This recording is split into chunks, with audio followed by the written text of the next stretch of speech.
Hello everyone and welcome back to the channel. In today's video, I'm going to show you how to create a Google Sheets spreadsheet. First, open Google Sheets on your computer. Once Google Sheets is open, click on Blank Spreadsheet to create a new spreadsheet. Now, a new spreadsheet has been created. At the top, you can see the spreadsheet title.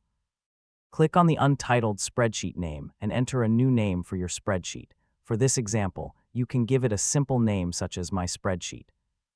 Now let's start adding some basic information. In the first column, type name. In the second column, type age. And in the third column, type city. For the city, we can enter New York. These columns help us organize different types of information in our spreadsheet.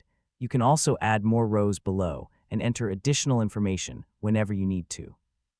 Now let's format the headings. Select the headings and click the bold button from the toolbar. This makes the headings easier to see. You can also adjust the width of the columns so that the information fits properly. Simply move the edge of a column and adjust its size as needed. Google Sheets automatically saves your changes while you work, so you don't need to manually save the spreadsheet. You can continue adding more information, formatting your data, and organizing your spreadsheet using the available tools. This is the basic process for creating a Google Sheets spreadsheet.